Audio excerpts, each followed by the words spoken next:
বিসমিল্লাহির রহমানির রহিম। আসসালামু আলাইকুম। www.dailynewsstar.com NSTV S A Goldar, virtual editor হাফেজ মাওলানা শাহজালাল গোলদার স্টুডিওর বাহির হতে অনুষ্ঠানগুলি এডিটিং এবং পরিচালনা করছেন। 4 মার্চ 2026 নিউজ স্টার ভবন, নিউজ স্টার ডিজিটাল স্টুডিও। অনুষ্ঠানটি স্টুডিওর বাহির হতে এডিটিং এবং পরিচালনা করছেন ভার্চুয়াল এডিটর হাফেজ মাওলানা শাহজালাল গোলদার। আমি M Shahjan Ali Goldar, editor the Daily News Star, ইপিও www.dailynewsstar.com এনএসটিভি সংবাদ 4 মার্চ 2026 1971 সালের এই রকম 4 মার্চ ছিল প্রতিরোধের মার্চ, উত্তাল মার্চ। ক্ষমতা হস্তান্তর না করা পর্যন্ত সব কর খাজনা বন্ধের ডাক। বঙ্গবন্ধু শেখ মুজিবুর রহমান তখন আর কি এই যে পাকিস্তান 1970 সালের যে সাধারণ নির্বাচন হয় সংখ্যাগরিষ্ঠতার ভিত্তিতে, যে পাকিস্তানি সরকার গঠনের লক্ষ্যে আরটিসি রাউন্ড টেবিল কনফারেন্স ডাক দেয়। বঙ্গবন্ধু সেই ডাকে সাড়া না দিয়ে এই যে আন্দোলনের ডাক দেন, তারই ফলশ্রুতিতে 1971 সালের 7ই মার্চ, যেটা মুক্তিযুদ্ধের ঘোষণা, এবারের সংগ্রাম মুক্তির সংগ্রাম, এবারের সংগ্রাম স্বাধীনতার সংগ্রাম। জয় বাংলা, ইনশাল্লাহ, আসসালামু আলাইকুম। সেই ডাকে আমি নিজেও আর কি মাইনর ফ্রিডম ফাইটার হিসাবে অংশগ্রহণ করি। 265 দিন যুদ্ধ করতে যেয়ে আমার এই বাম কানটি নষ্ট হয়, এখনো নষ্ট। সেই উত্তাল মার্চের আজ 4 তারিখ 2026 সাল। 1971 সালের এই রকম 4 মার্চ ছিল তখন পাকিস্তান রাষ্ট্রের পূর্ব পাকিস্তানের স্বাধিকার আন্দোলনের যেই 7ই মার্চের ঘোষণা, তার পূর্ববর্তী সবচেয়ে উত্তাল যে দিন। ক্ষমতা হস্তান্তর না করা পর্যন্ত সকল কর খাজনা বন্ধের ডাক দেন বঙ্গবন্ধু শেখ মুজিবুর রহমান। মোবারক মাহে রমজান। আজ 14 রমজান 1447 হিজরি। সৌদি আরবের আজ 15তম রমজান 1447 হিজরি। মহানবী মুহাম্মদ রাসূলুল্লাহ সাল্লাল্লাহু আলাইহি সাল্লাম সেই বাইতুল মুকাদ্দাস অর্থাৎ ইসরাইল, যেখানে প্রথম কেবলা, সেখান থেকেই মহান পাক রাব্বুল আলামিনের সান্নিধ্যে যান এবং সেখান থেকেই আর কি এই যে নামাজ এবং রোজা নিয়মিত হয়। নামাজ স্থান কাল পাত্র ভেদে ওয়াক্ত মোতাবেক পড়তে হবে এবং পড়া ফরজ। রোজা এই যে রমজানের চাঁদ দেখে রোজা রাখা, শাওয়ালের চাঁদ দেখে ঈদ পালন অর্থাৎ রমজান ভঙ্গ করা। এছাড়া আমাদের এই দেশে যেগুলো সৌদি আরবের সাথে হচ্ছে, এগুলো কোনোটিই আর কি আমাদের কাম্য নয়। আমাদের এই যে আরামবাগ জামে মসজিদটা 4 বছর আগের থেকে এখানে কোনো কমিটি নাই। এটা ইসলামিক ফাউন্ডেশনভুক্ত মসজিদ, আরামবাগ জামে মসজিদ।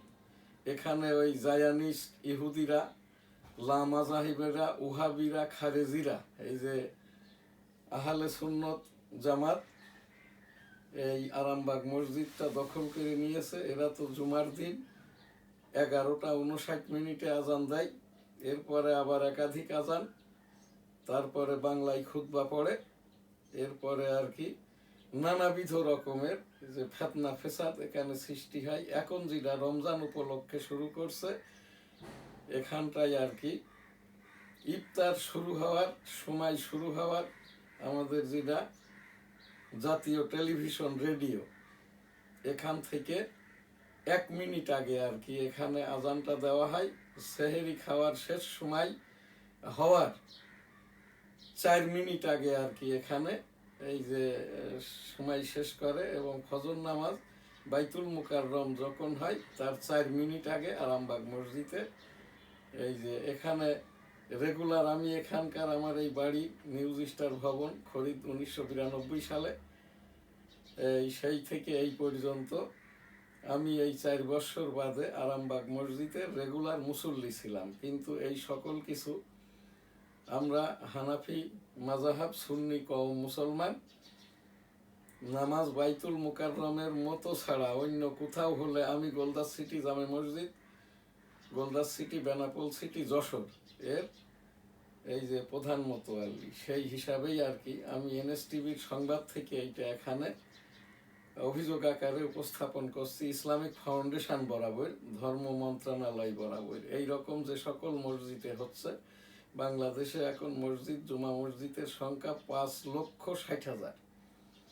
ইমাম, মুয়াজ্জিন, খাদেম, খতিব দিয়ে প্রায় 30 লক্ষের মতো আলেম উলামা এখানটায় সেবাটা দিয়ে থাকে। আমি সেই শুরুর থেকেই বলে আসছি, যেরকম 560টি উপজেলা মসজিদ এখন জাতীয় মসজিদ, এই খতিব থেকে খাদেম পর্যন্ত এদেরকেও একটা সম্মানী বা রাষ্ট্রীয় বেতন কাঠামোর আওতায় আনা হলেই এই সকল বিড়ম্বনা থেকে রক্ষাটা পাওয়া যাবে। সেই হিসাবেই আমি সংবাদ আকারে এনএসটিভি সংবাদ হিসেবে আমি অভিযোগ সহ ইসলামিক ফাউন্ডেশন বরাবর উপস্থাপন করলাম।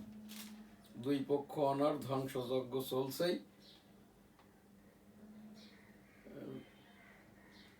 সৌদির দূতাবাসে হামলা, তেল আবিবে আরো ক্ষেপণাস্ত্রের আঘাত ইরানের প্রেসিডেন্ট ভবন সহ শীর্ষ নেতাদের দপ্তরে হামলা, পরমাণু কেন্দ্র ক্ষতিগ্রস্ত, অনন্তকাল ধরে যুদ্ধ চালানোর ক্ষমতা আছে, প্রয়োজনে স্থল অভিযান। ট্রাম্প বাহরাইনের মার্কিন ঘাঁটি ধ্বংসের দাবি তেহরানের, হরমুজ প্রণালী পুরোপুরি বন্ধ করে দিল তেহরান। এ মাসে শঙ্কা না থাকলেও দীর্ঘমেয়াদে দুশ্চিন্তা বাড়ছে, জ্বালানিতে যুদ্ধের প্রভাব। ইরানি প্রযুক্তি নিয়েই ইরানে হামলা চালায় যুক্তরাষ্ট্র। ক্ষমতা হস্তান্তর না করা পর্যন্ত কর খাজনা বন্ধের ডাক। মাধ্যমিক স্তরে শারীরিক ও মানসিক স্বাস্থ্য শিক্ষা বাধ্যতামূলক হচ্ছে। মার্কিন সহকারী পররাষ্ট্রমন্ত্রী পল কাপুর ঢাকায়, আইসিইউতে ছড়িয়ে পড়ছে ওষুধ প্রতিরোধী ছত্রাক। সাবেক উপদেষ্টা আসিফ মাহমুদের ব্যাংক হিসাব তলব। জুলাই সনদ আদেশ ও গণভোট অধ্যাদেশের 3 ধারা কেন অসাংবিধানিক নয়, হাইকোর্ট। পুলিশ পুনর্গঠনে জাপানের সহায়তা চাইলেন স্বরাষ্ট্রমন্ত্রী। ডিজিটাল ডিভাইসে সকল নকল প্রতিরোধ আইন হবে, শিক্ষামন্ত্রী। 2 লাখ পুলিশের মতামতের ভিত্তিতেই পোশাক নির্ধারণ। রেলে 25% ভাড়া ছাড় পাবেন শিক্ষার্থী ও বয়স্করা। গলা কাটা অবস্থায় উদ্ধার সেই শিশুটি মারা গেছে। মন্দাই ও দোল পূর্ণিমার রং রাঙালো বইমেলা। বাড়তে পারে ঈদের ছুটি, সিদ্ধান্ত নেবে মন্ত্রিসভা। ইরানে শাসন ব্যবস্থা বদলেছে, বিশ্ব এখন আরো নিরাপদ, মার্কিন প্রতিরক্ষা মন্ত্রী। NSTV সংবাদ এখানেই শেষ করছি। Editor the Daily News Star M Shahjahan Ali Goldar. 4 March 2026, 14 রমজান 1447 হিজরি। আমাদের যারা বিজ্ঞাপন দিয়ে সহযোগিতা করে থাকে, Almadina money changer company limited, graduate international, custom C&F agent, hotel Benapole আবাসিক, গোলদার সিটি মার্কেট আবাসন, Benapole city Jessore, Goldar city market Arambagh Motijheel Dhaka, business international, the Daily News Star, Jessore Times, বাংলার 21-এ, দৈনিক বেনাপোল, দৈনিক সবার আগে। সকলে ভালো থাকবেন, সুস্থ থাকবেন, পাশের জনকে ভালো রাখবেন। আলহামদুলিল্লাহ, আল্লাহ হাফেজ, আসসালামু আলাইকুম।